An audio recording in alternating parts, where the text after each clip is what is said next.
Alhamdulillah.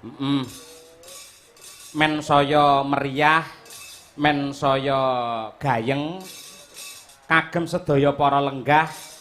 Sepisan malih kula nyuwun tepuk tangan untuk warga masyarakat Ngembong yang tercinta.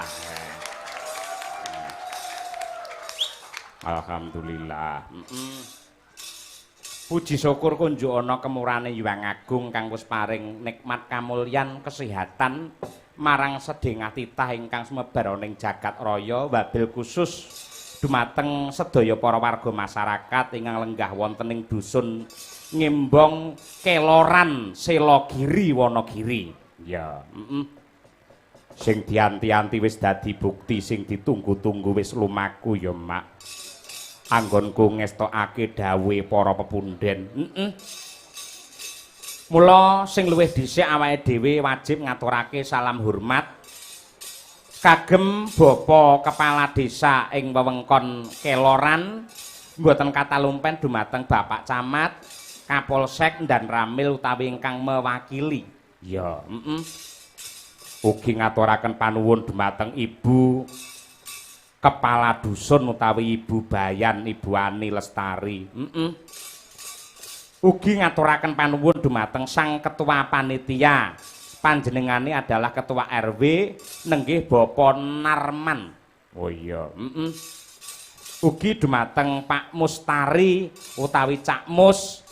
Panjenengane Cak Mus ki yang mempunyai ide, gagasan dan tekad bulat piye carane dalam rangka syukuran kampung dusun Ngembong bisa nggelar wayang kaya bengi iki merga saka kerja kerase Cak Mus. Tepuk tangan untuk Cak Mus. Ya.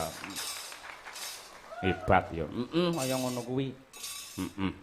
Ugi matur nuwun dumateng tiyang sepuh kula ing sampun sawetawis dangu menika nggula wentah dumateng kula, ngemong dumateng kula. Biyen awake dhewe mlebu ana isi Surakarta jurusan pedalangan taun 2000 kuwi ndelalah dipangku dimong karo Pak Sukamto. Nganti tekan 2003 aku ora lali karo sejarah, ora lali anggene Pak Kamto ngempit-ngempit karo awake dhewe, angger awake dhewe ning kampus kuwi latihan dalang sing nabuhi ya Pak Kamto. Iya, Pak. Aku ya ora nggumun bareng neng kene ana pahargyan sing apike kaya ngene Pak Kamto kersa dadi MC. Mergo nalika aku mbiyen kuliah angger arep nyabetne wayang latihan sabetan ngono kuwi ya di MC-ne karo Pak Kamto kuwi. Iya, Dadi aku arep maju menika nggih Pak Kamto dumateng sedaya para lenggah ingin badhe gladen sabetan perang gagal nenggih anak kula Sik Cahya Kuntadi badhe mbabar dumateng pakeliran menika kawula nuwun. Biyen ngono kuwi.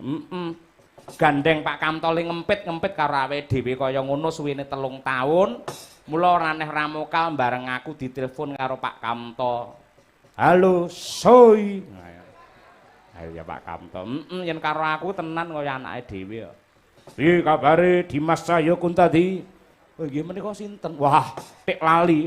Ulun Jawata saka Kayangan Cakra Kembang. Bukulun Bathara Sukamto. Iki ngene desaku utawa kampungku dusunku Ngembong kuwi Ngembong. Oh Ngembong. Ya kelu ya lumrah lagi pisan iki lho Pak Rene. Lek ben taun kok tanggap mesti Ngembong terus aku. Ayo. Urung-urung dipaido. Ayo. Iki Ngembonge arep wayangan. Nah, kuwi pira kuwi komplit sak gamelan wayange. Sementen Pak Kamto. Oh, semono kabeh dhuwit kuwi. Ayo ngono. Apriku. Wah, kowe mbok eling sing jenenge kabudayan dadi dalang aja mung golek dhuwit ning kowe yo ngibadah barang. Insyaallah ora lokak malah saya kebak. Batinku yo mbel-mbel ae. Pol-pole arep golek keringanan kuwi ayo. Iki terus entuke tarikan para-para saka warga masyarakat, saka sponsor sing kepareng merantau ning sak njabane Wonogiri entuke mung semene gelem ya semene yen ra gelem aja takon dosa sak anak bojomu bakal cemplungne neraka jahanam. Wah batin kuwi janjane iki wong apa Yamadipati ayo. Iya ning akhire waton awake dhewe sela ya iso sowan mrene. Pak Kamto ki ora sembarang seniman, panjenengane iki seniman kelas internasional. Gudang garam internasional. Utuh. Lek rokoke jarum Dek iki. Ha iya. Internasional iki sudah melanglang buana tekan Eropa kono. Iya wingi lagi kondur. Wong ngatasi Nun Sewu le keliling Eropa iki suwene sesasi. Nun Sewu amit sewu. Nggawa celana dalam ming 3 lho, Nduk. Ha iya. Terus piye? Neng kono mek diwolak-walik, wolak. Iya, ning alhamdulillah kundur sehat walafiat. Ya. Matur nuwun Pak Kamto. Ugi dumateng Bapak Haji Suyatno menika sesepuh ingkang dalemipun kangge transit kangge dandan kula sak kanca. Matur nuwun Pak Suyatno, Pak Haji. Ya, Ugi matur nuwun dumateng Pak Mikan. Lokasi kanggo wayangan iki kagungane Pak Mikan. Iya. Gitu Pak. Direwangi negori pelem iki ora kelakon wayangan yen perem peleme ora ditegori kok, Nduk. Ha iya. Mergo pancen jaman saiki golek lokasi sing jembar kanggo wayangan ki angel. Direwangi para warga masyarakat ngembong kene padha urunan swadaya disumbang saka para perantauan sing sukses. Nganti negori pelem kaya ngene iki ini wujud kepedulian warga masyarakat ngembong untuk kelestarian jati diri bangsa wayang kulit budaya asli Indonesia. Ya, luar biasa. Lek wong sing ra peduli karo kesenian eman-eman peleme no, Nduk. Ha iya, ning mergo kanggo tresnani budaya kepengin nyenengne piyayi akeh mula ora aneh ramokal Pak Mikan iki ya. Peleme kabeh ditewegori. Ora mung ning kene tok mburi omah barang katut ditegur. Ayo. Ayo. Wis matur nuwun. Bener, Mak, pancen jaman saiki golek lokasi wayangan iki pancen angel mergo ora akeh papan-papan sing jembar kejaba kaya lapangan. Yen ning lapangan ya jembar ning sok-sok iki mengko panitiane ya bingung. Tur lapangan lak lapangane desa dudu dusun. Iya, neng kene ora apa-apa, nggone kepenak, nggone becik, nggone adem. Tur nuwun sewu piyayi mirsani wayang neng kene kaya nonton bal-balan ki lho, Nduk. Enek tribune dadi saya mburi, saya dhuwur, saya dhuwur. Ayo. Wis aja dipindah-pindah. Soek wayangan mbuh pirang taun ingkang badhe dumugi tetep wonten dalemipun Pak Mikan kemawon, gitu. Didongaaken para warga masyarakat mriki rezekine berkah melimpah ruah. Dilumpukne bebarengan njur nggih wayangan meneh. Tur le wayangan ora kudu dalange aku, Nduk. Sing penting wayangan. Ning apike ya tetep aku lho.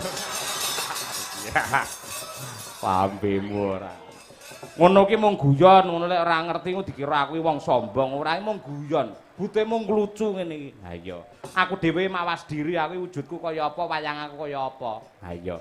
Ngene iki mung guyon. Ya. Mau dikira wah dalange sombong, wah dalange ngeder-derke mboten niki mung guyon ngeten iki. Iya.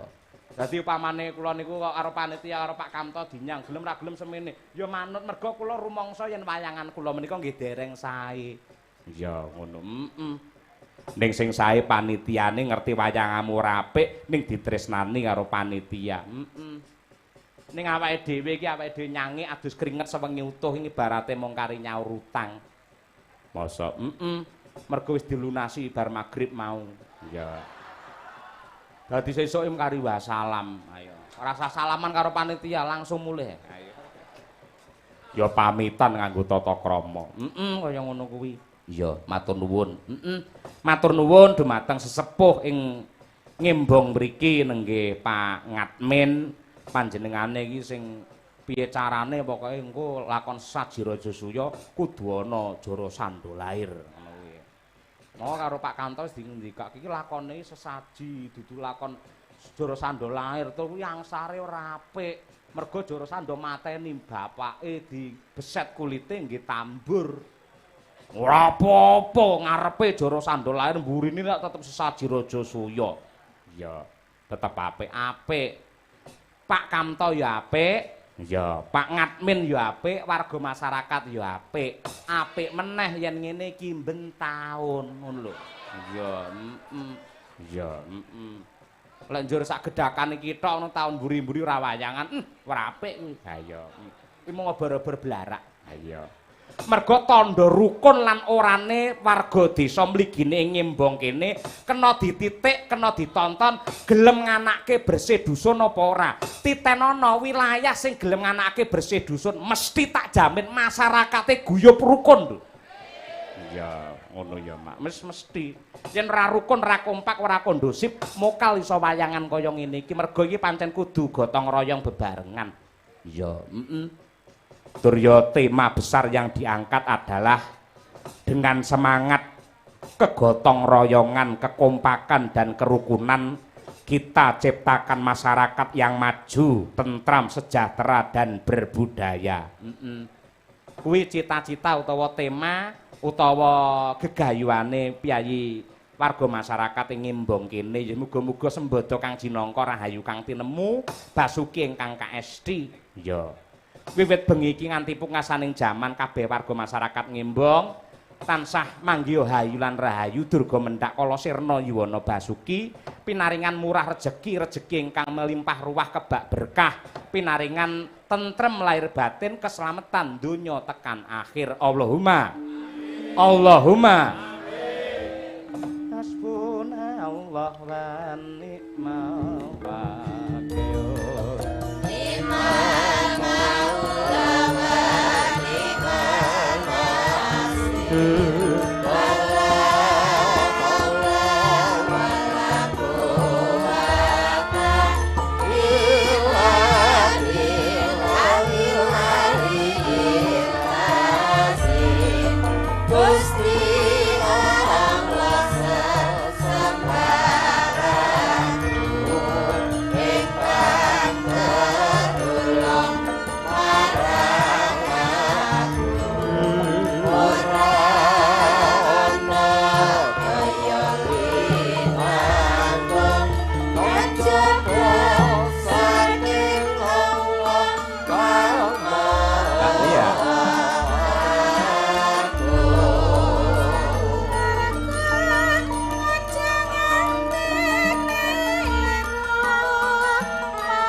Joko saking Allah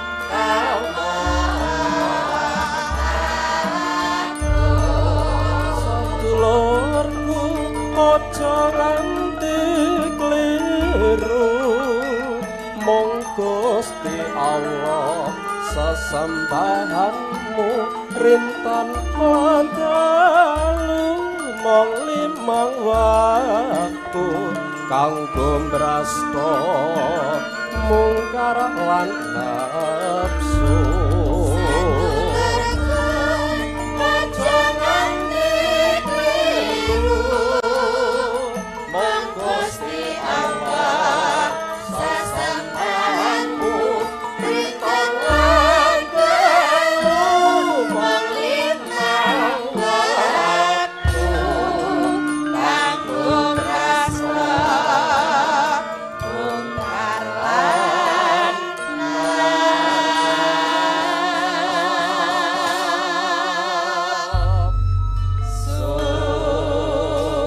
Senadyan awake dhewe lagi sepisan jiki silaturahim ana ing laladan kene ning aja kuwatir nduk dawuh saka para pepunden sing manggi kelawan awake dhewe nalika sore mau akeh pecinta wayang kulit sing monitor awake dhewe saben-saben live streaming ana ing Kuntadi channel YouTube. Oh ngono kuwi. Lan uga saperangan warga kene mbuh pirang sasi kepungkur ya kepareng nekseni nenggani awake dhewe nalika pentas ana laladan ngelu njendi Selogiri. Oh ngono. Hebat luar biasa matur nuwun dumateng sedaya para sesepuh adi sepuh para kiai alim ulama. Sedaya kemawon kula ngaturaken panuwun. Lan dawuh saka panitia gandeng iki dalam rangka tasyakuran bersih dusun panjenengane kepareng ngersakake ya kuwi lelagon bersih desa Pelok Barang. Ya.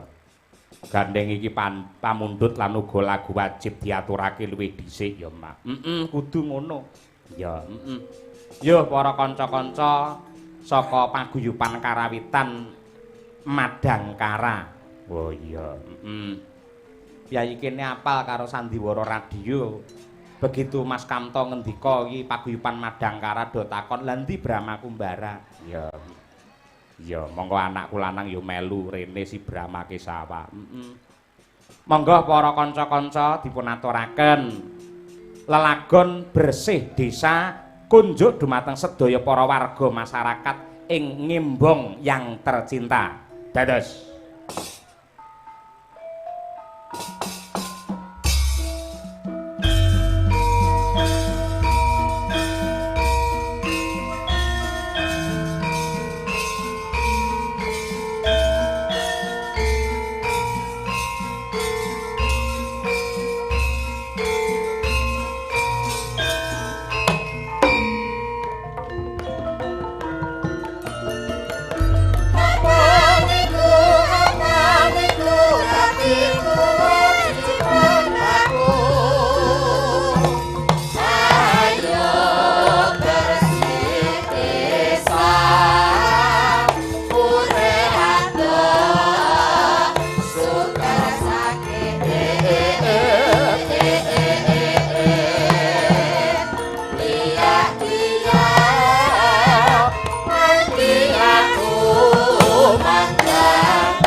karo tirakatan karo wungon karo melekan wayang sing dadi saranane warga masyarakat Ngembong nyuwun marang Purbane Hyang Agung wis muga-muga kabeh pinaringan sehat ingkang dados petani anggenipun nandur menapa kemawon nggih diparingi krembuyung lancar sukses ya sing dadi pegawe ya kabeh pinaringan rahayu ugi para sponsor ingkang merantau ingkang racakipun sami sadyan bakso menika ugi dipun paringi laris. Iya, akeh sing kepareng kondur saka perantauan kondur ana ing Ngembong kene merga kepengin melu nekseni lan nyengkuyung. Wis anggere ning Jakarta kono nduk awake dhewe lak bola-bali sowan mrono angger pentas rono kok ana tulisan bakso asli Wonogiri mesti pengunjunge akeh. Iya, Pak. Ngono kuwi. Anggere ning Jakarta, ning Bekasi, ning Kerawang enek bakul bakso tulisane kok bakso asli Wonogiri mesti laris. Iya. nang Jakarta ana nduk tulisane kleru. Bakso asli Pati, ora enek sing tuku nduk. Ayo. Kaya ngono kuwi. Karepe janjane asli saka Kabupaten Pati to, ning gandeng nulise iki kleru. Ditulisi bakso asli Pati, ini dikira ora enek daginge. Ayo. Ayo, yen Wonogiri hebat. Bakso, jamu, mie ayam, malah pokoke anggere ning Wonogiri mlebu bedeng kae, terus enek gapura, enek apa iki jenenge gambar wayang sing dijejer-jejer nggawe kelir kae. Neng kono sak tiba Malange anggere 1 mie ayam, 2 bakso, 3 jangan lombok ijo. Walah. Top yen Wonogiri. Ayo, hebat, matur nuwun. Yo saiki akeh nawala diaturake, Nduk. Ya, engko di balekke ning pengasih. Ya, beres. Assalamualaikum warahmatullahi wabarakatuh. Waalaikumsalam. Katur dumateng Pak Dalang, kula nyuwun gending sesideman wonten ing Limbukan, rangu-rangu wonten ing Goro-goro. Piyayi nyeni tenan lek iki. Kanthi atur gending menika kula aturaken dumateng sedaya anggota paguyuban Ngudi Rukun Jakarta ugi paguyuban Ngudi Rukun Jawa Barat. Selamat datang di kampung Ngembong. Semoga terjalin tali silaturahim dengan baik yang di kampung maupun yang di perantauan. Selamat menikmati pagelaran wayang kulit, semoga terhibur dari Cak Mus. Wah iya. Niki sing maringi Cak Mus nggih. Wah iki awake dhewe diparingi rokok asli Pati. Duk. Rokok padake bakso ora. Iki rokok herbal iki. Tulisane Sin Krakatau. 12 sigaret kretek iki kena nggih tombo. Heeh. Iki tombo apa? Nggih tombo kecut. Matur nuwun katresnanipun mangke tetep kula udut niki. Ha iya. Ora apa-apa ya. Ya sok-sok gandeng aku iki perokok ya anggere ngerokok kakean karo Bukesi karo mbok wedok mesti seneni. Aja ngrokok ya to, Mas. Akeh contone pirang-pirang kakean ngrokok ya akhire mati. Aku ya wangsulan, mati tak sumeneh no. Ayo. Ayo to. Isih ana, isih akeh banget kok, Nduk. Ayo. Assalamualaikum warahmatullahi wabarakatuh. Waalaikumsalam. Sugeng dalu Ki Dalang kula Haji Yatno nyuwun lagu tembang kangen kalian pepeling. Katujukaken dumateng sedulur perantauan ingkang mboten saged kondur mirsani lumantar streaming. Nggih. Wassalam. Nggih, sembah nuwun. Assalamualaikum warahmatullahi wabarakatuh. Matematika Indonesia. Oh iki anu kertase aja diwaca kuwi, Nduk. Ora. Iki lho tenan lho matematika Indonesia. Ayo. Ayo. Assalamualaikum warahmatullahi wabarakatuh. Waalaikumsalam. Kula nyuwun prahmen. Wah iki. Kanthi ira-iran suminten edan. Wah. Menawi kepareng ingkang dados suminten Mbak Lia Wulandari. Sinten menika? Ayo. Katur dumateng Mas Adi Cipanas karo juragan sayur Cipanas saking kula Yoto Gareng Bogor. Matur nuwun. Nggih. Yoto Gareng. Hah? Yanto niki lho Pak tulisane Y A T O. Lah ya bener Yato. Kowe sing bruwet mripatmu ora. Aku anggere dilunasi sore bruwet kok. Ayo. Assalamualaikum Pak Dalang. Waalaikumsalam. Kula nyuwun kembang rawe digedroke saking kula Bapak Yuda Bogor. Wah, matur nuwun. Nggih. Katur Bu Limbuk kula nyuwun gending serampat kalajengaken Gonggo Mino. Gending menika katur warga Ngembong.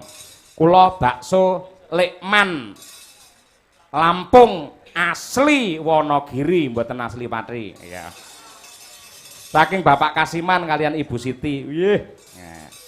Isih ana isih. Pak Bambang Sadrianto, Ketua Komisi 1 DPRD Kabupaten Wonogiri, menawi limbukan katuran minggah panggung. Wah nggih, nggih siap. Isih. Nyuwun gending pangkur Semarangan Bukesi kalian Podang Kuning. Saking Pak Bambang, napa Pak? Kingkong. Nggih. Kula wedi lho iki dikira ngenyek kok. Tulisane ngono. Wah, Bu Kesi ambak sepuh akeh sing tresnani. Ayo. Oh, perkara umur tua ya oleh ning semangat tetap muda. Ayo. Mambengi bar latihan ngono, aku langsung digawa lunga saka Solo. Ayo. Doyak karo Dian kuwi. Ayo. Assalamualaikum Pak Yoyo, Pak Cahyo Kuntadi, kula pandemen budaya Jawi. Nyuwun lelagon tembang kangen dipun bawani Rinoso. Wah, pangkur. Tembang menika katur para tokoh seniman dusun Ngimbong, Desa Keloran. Mliginipun sedaya tokoh seniman sekecamatan Selogiri ingkang nyekar trio nenggih UCW, Umi Chandra Winong. Poh, iki disingkatan dah lho. UCW, Umi Chandra Winong. Aja nganti diwalik Umi Winong Chandra, ndak tulisane UWC kok. Ayo. Ya, matur nuwun. Nggih, sembah nuwun. Ya. Ya iki Pak Bambang Sadrianto iki diaturi minggah wonten pepanggungan. Bapak Ketua Komisi 1 DPRD Kabupaten Wonogiri tasih lenggah Pak Bambang. Nah, nggih.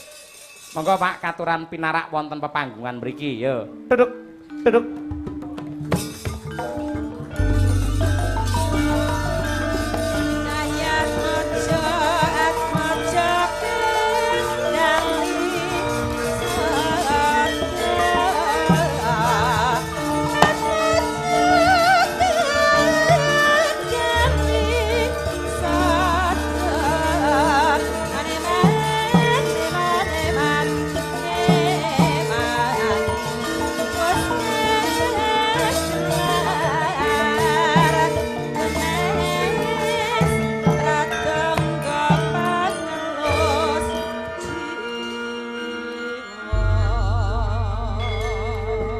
Sugeng dalu Bapak Bambang.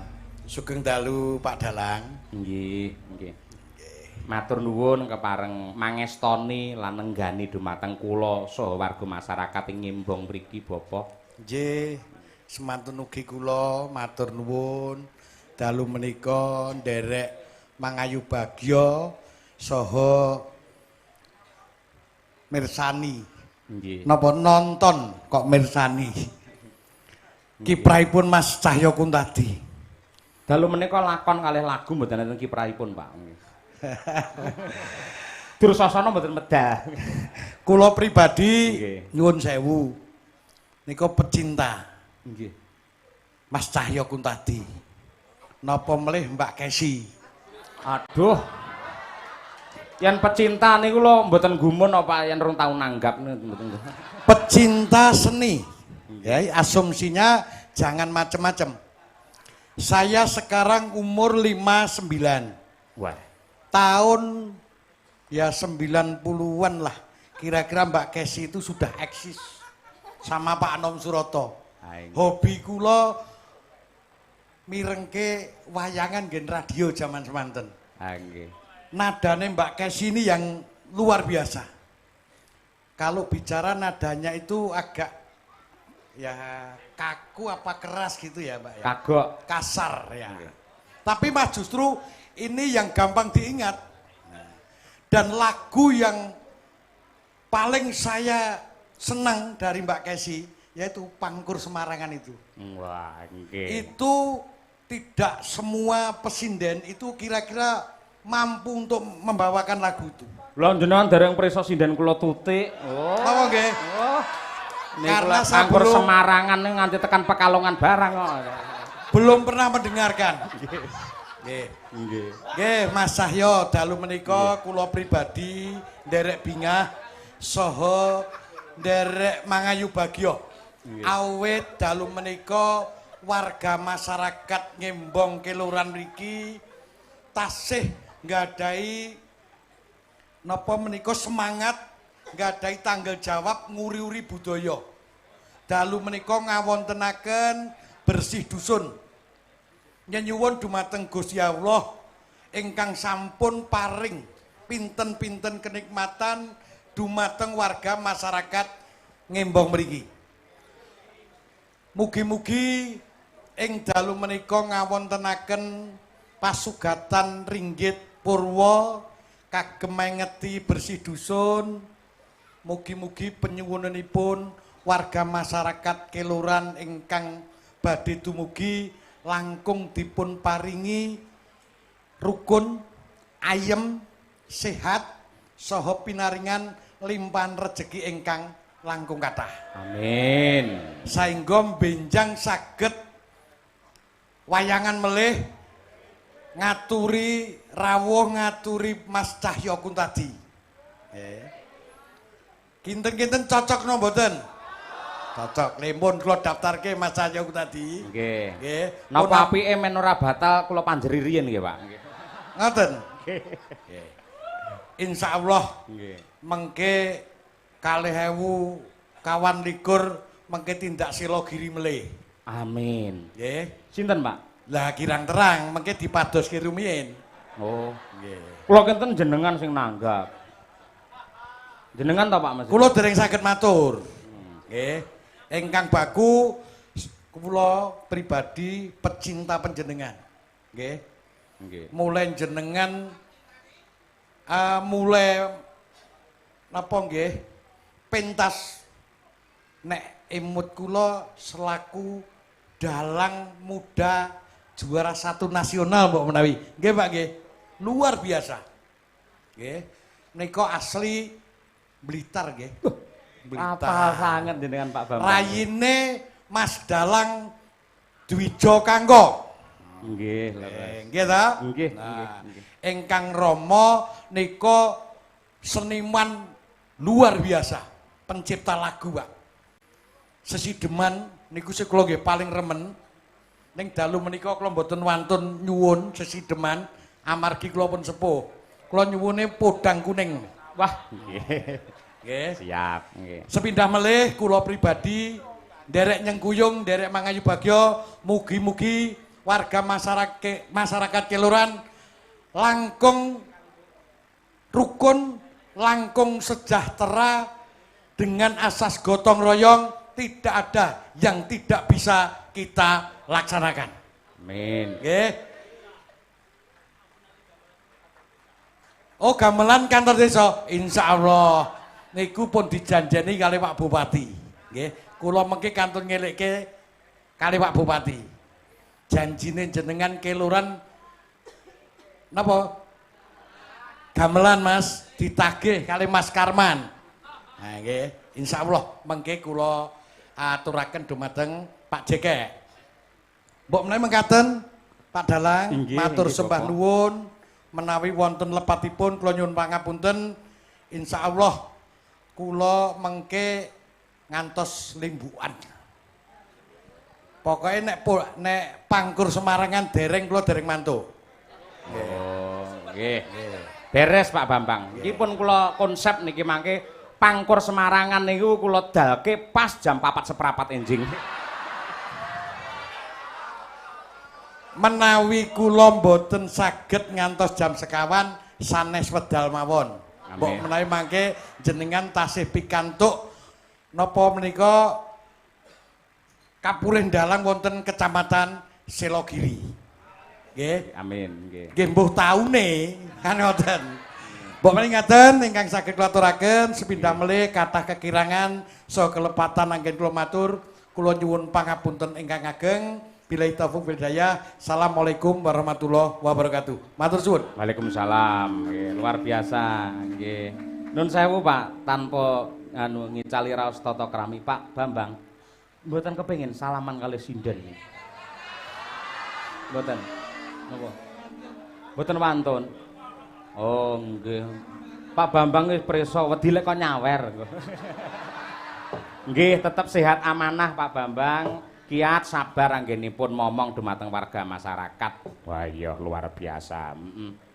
Pangkur Semarangan sing dikersake sinden tahun 90-an. Ya. Bu Kesi mbiyen eksis ning radio. Tenan wis tenan. Luar biasa siji radio loro ning kaset CD ngene walah tenan. Kowe mbiyen turut bengkel isine kasete Bu Kesi. Ayo. Ya Bu Kesi gandeng sampean sing dikersake ora apa-apa, jumeneng rada maju. men rena men marem penggali warga masyarakat ing Ngembong. Ayo terutama Pak Bambang. Panjenengane walaupun tidak secara langsung mau wis janji di dalam hati arepe wayangan. Ayo, playune tembung arahe rono. Ngono kuwi. Mula pinangkanono Bu Kesi ayo sampean jumeneng. Ayo. Yo dihormati cublak suweng. Dados.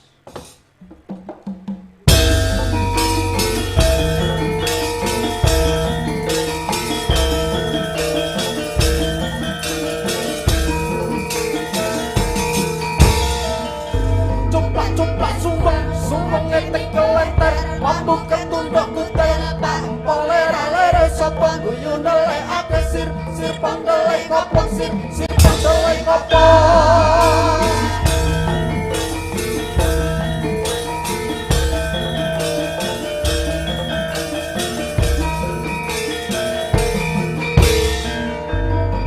cuplak sumbeng ngetik kelenter mampu ketunduk kutel tampole ralere sapa guyu nelekake sir panggele kopong sir panggele kopong sir panggele kopong.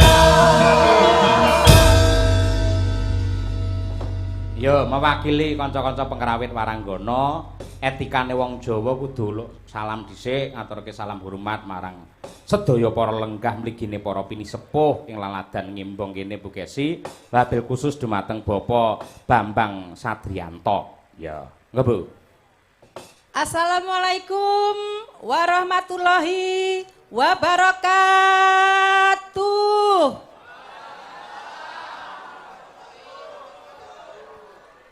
Alhamdulillah wa syukurillah matur nuwun sanget dumateng sedaya warga masyarakat Ngembong Keloran mriki Pak Dalang. Nggih. Saestu Bapak Ibu, Mbah Kong. Dalu menika kula jan muarem rem banget. Marem merga dalu niki kula pikantuk pakurmatan nglipur panjenengan sedaya dalu niki teng desa mriki. Kula sing matur nuwun pun diparingi rejeki lumantar pagelaran wayang kulit. Pramila kula sak kanca-kanca rombongan Madangkara niku singkatanipun Mangesti Kabudayan Rahayu. Dadi niki rombongan kula niki naminipun Madangkara, singkatane nggih Mangesti Darmaning Kabudayan Rahayu. Saya napa mboten, Pak? Ae. Lek pas laris ini jenenge Madangkara, nek pas pandemi kaya Madangkere kae. Ora tanggapan ayo. Ya muga-muga diparingi lancar. Amin. Ayo. Nggih, saengga saking rejeki ingkang panjenengan paringaken Bapak Ibu, kula nderek ndedonga mugi-mugi warga agung wonten ing Keloran mriki tansah pinaringan murah rezekinipun. Ayem tentrem keluarganipun, gampang anggenipun golek sandang pangan, selamat donya prapteng akhir. Allahumma amin. Aku kaya Ustazah Umi Laila ya Pak ya. Ning Umi Laila Surabaya sing cantik ya lho. Ayo, kayak putrane Kiai Granat almarhum. Ayo. Saka Kenjeran Surabaya. Nggih. Dalu menika badhe ngaturaken tembang pangkur Semarangan. Mugi-mugi swanten kula tasik tekan Bapak DPR. Sebab sak menika kula menika sampun tuwek. Anak kula sampun 4. Lah niki enten sing kuatah sing enom-enom anak-anak kula sinden cantik-cantik niku jane jenengan pilih lho, Pak. Wah, kula kan sinden tahun 90-an jarimu mau. Berarti kan wis power. Ya ora nuwun sewu yen cara klapa iki saya tuwa iki santene saya akeh ngono. Lho ngoten niku lho Mbah bojo kula lek ngelem-ngelem Mbah. Padune mengke dalu niku ben tak paringi ngoten lho Mbah. Paringi apa? Diparingi kebahagiaan. Iya. Kono ayo. Nggih, kalih ngaturaken panuwun dumateng penggemar lan pemirsa ingkang boten wonten mriki tok. Ning wonten layar kaca streaming mriku penontonnya kuatah. Enten kurang lebih 1.400 sampai 500 pasang mata wonten live streaming Kuntadi channel dalu menika. Matur suwun Bapak Dwijo, Bapak Joko Warsito, Bapak sinten-sinten sing teng YouTube niku nggih. Sakniki nembe memantau mata kita berpandangan 4 mata. Waduh. Ya ndek nyawang aku ning kamera.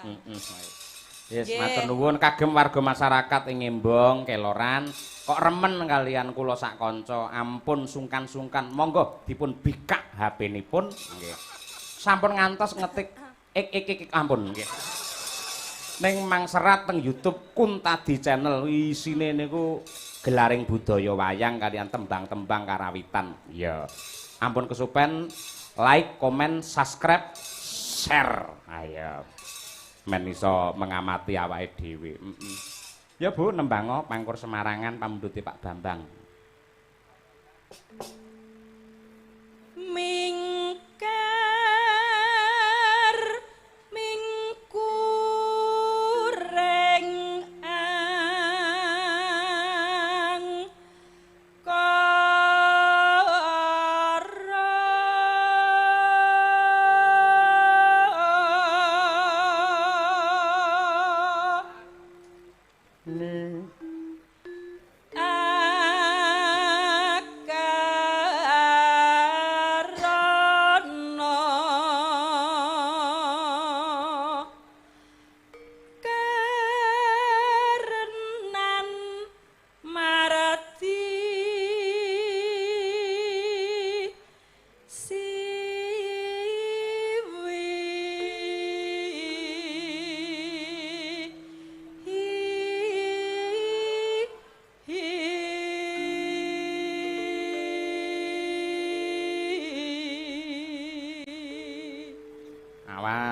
Mergo bar radang bar gerok. Iki ngambah nada tinggi. Gulune ditata, napase diatur. Aja lali nyebut asmane pangeran. Yo, iya.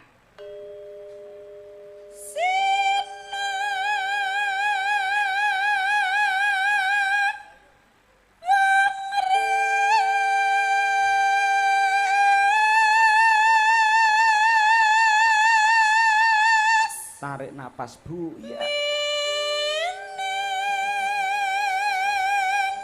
Alon-alon.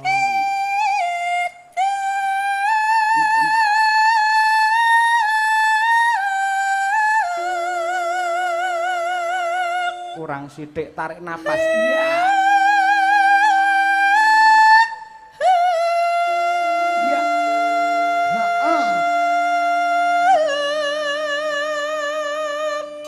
Alhamdulillah. Wis lahir lanang. Ayo. Matur nuwun. Pak Dalang. Damel. Tak rewangi bengak-bengok jerat-jerit tengah wengi ngene iki jerat-jerit lho aku. Lek tak ladeni, tak labui kaya ngene, lek sampean sok dadi dalang kondang nganti duwe demenan utawa wayuh. Ya, tenan. Kula pun mulai kuwatir niki Bapak Ibu. Bojo kula niki sakniki kan anyak dadi dalang kondang. Biasanipun dalang niku Anyak ya apa anyak? Mulai. Oh, mulai. Dalang niku teng pundi-pundi biasanipun yen mulai laris niku godane paling abot niku godho wanita. Nggih to, nyala mak mireng kok dalang-dalang misuwur niku mesti ora ganti terus loro dobel. Awas pokoke. Sampean tak rewangi lelabuhanku kaya ngene ndukung sampean tenan lho Pak sing setia lho. Nek ora setia awas tak ketok tenan. Sampeyan dipirsani piye semene kok ya. Wis to, sampean ora perlu ngucap, ora perlu kowe sampean gegiri karo aku, ora perlu meden-medeni ngancam karo aku. Wong ndelok saben dinane sampean lak ya apal, anake ya wis 4. Omah-omah ya wis 16 tahun. Elek-elek aku ki ya anake kaji, bapake ya mantan lurah, ya dalang, ya ustad. Terus lek sampean ngerti to apal to karo watakku, kapan seorang Cahya Kuntadi njaraki wong wedok liya yen eneng sampean? Ora tau pokoke. Mergo aku setia karo sampean. Lah dalah. Mbah, mbae. Lho, bojo kula ngoten niku lho, Mbah. Jenengan dadi seksi lho, Mbah. Mengke lek bojo kula aneh-aneh, jenengan mengke mara mriki. Le, Cahya Kuntadi, rene jenengan dadung nggih, Mbah. Mbah sinten asmane wau sing kagungan dalem niki, Mbah? Mbah Mikan. Piyayine cilik, ireng, manis ngoten. Wah, guyang-guyu. Tak seksene Mbah Mikan lho, Pak. Wong sampean gur nembang jerat-jerit tengah wingi ngene kok pamerke. Wong ora tanggapan ning omah teng wangi jerat-jerit ngono iki senengan ora. Angger anake nglilir ngono terus tukaran ndek jerit. Ayo. Penak tenan. Wis, sin aku wis tuwek. Nah iya. Yo anyak. Ayo. Yo. Niki dikonteske mboten niki. Sing pangkur Semarang sing kok dhuwur niki. Ya iki ngen iki contohana sik no. Ayo.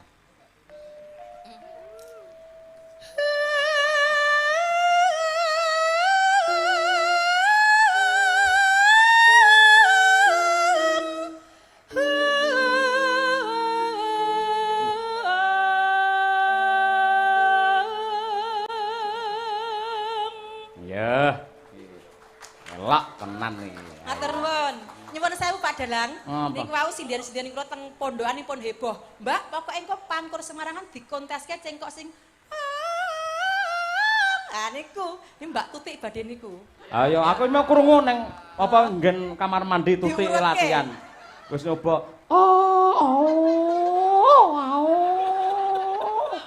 Iki jane arep nyinden apa balapan motor ora batinku. Ayo. Pokoke lek saged Pak DPR nggih sinden-sinden kula jenengan sangon mboten kita 50-50. Kok iso nyamplok Pak DPR ora. Wis to sing apik dhewe engko terus sing nyangoni dudu Pak DPR aku. Ayo diurutke ya. Ya kuwi ning tambah kudu gelem tak ambung. Ayo. Beng ngono. Wah, Winong terus siap Pak entang. Saka sapa wis? Sermu saka sapa? Saka urut Mbak Lia. Mbak Lia. Wah iya. Saka Umi. Umi kok kene. Ayo. Umi ya. Nah, iki. Ayo, Nduk, anakku, Cahayu. Ning Umi iki, ayo. Ora iso jero sama Bapak. Kedap nggih. Ya,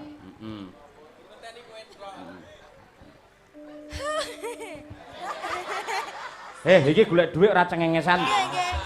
Golek dhuwit. Pemanasan, Pak, niku pemanasan. Lah iya kabeh hening ngenteni kowe bareng suaramu metu kok. Ayo.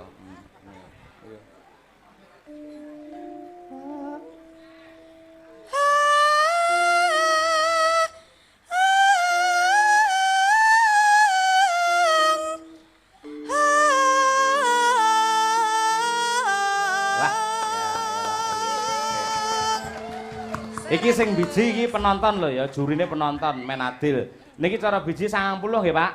Sepakat nggih 90. Ayo, wis. Genti iki, ayo iki.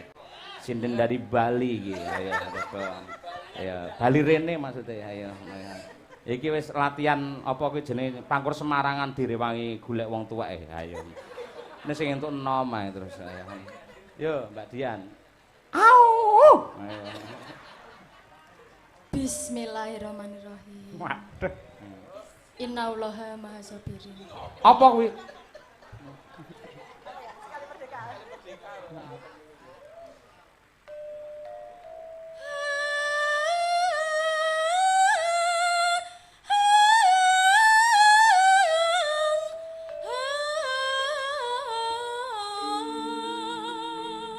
Pinten, Pak? Ojo larang-larang mosok ngene 35 ora. 80 nggih? Sepakat nggih? Pinten, Mbah? 80. Wis, pokoke manut karo danyange. Ayo 80. Ah iki Winong nggih. Ah iki wis dheke le ajar diriwangi udel-iduleki dhewe kok. Ayo. Aduh geli. Ayo. Enak.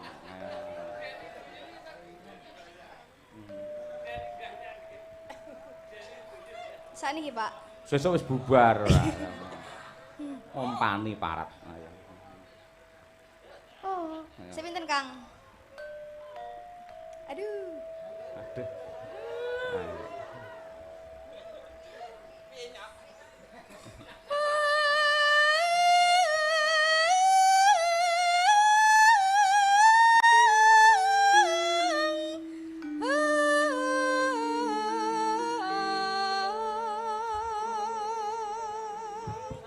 Songo loro wani nggih. Songo loro nggih. Pakat. Ya. Wis ngunggahi Umi wisan. Ayo. Ora mung Umi, cangkihe diunggahi kok. Ayo. kepinterane maksudnya kepinterane. Ayo.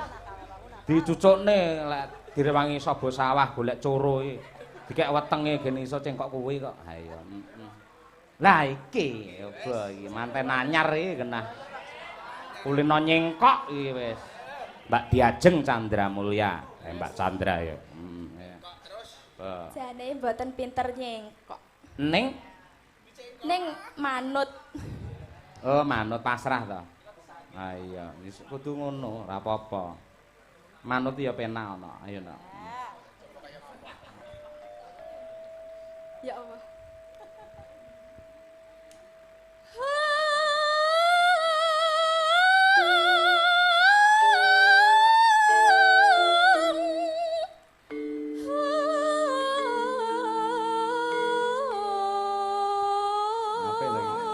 Renyah iki. Gugur pahlawanku. Malah mare ternyuh to nak ora. Yes. Apik pinten iki? 92 padha. Ya wis manut aku, manut karo jurine. Ayo. Nah, iki sik tak lompati sik. Ayo. Mergo iki juara bertahan kok dilompati sik. Ayo. Bertahan. Bertahan remuk maksudnya. Ayo. Ayo. Mboke kenes yo iki. Ha iki. Wes. Ah, kula wedine kaya Tarsan neh, Mas. Ora apik malah jos ngono kaya Tarsan. Nah, kaya Nyai Joro ayo.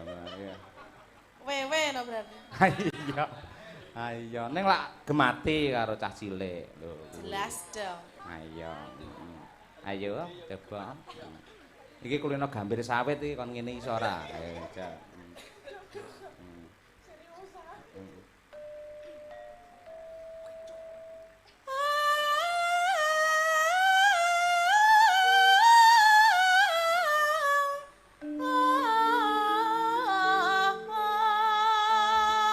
Aja nonton umure ning cengkoke. Pinten iki, Pak?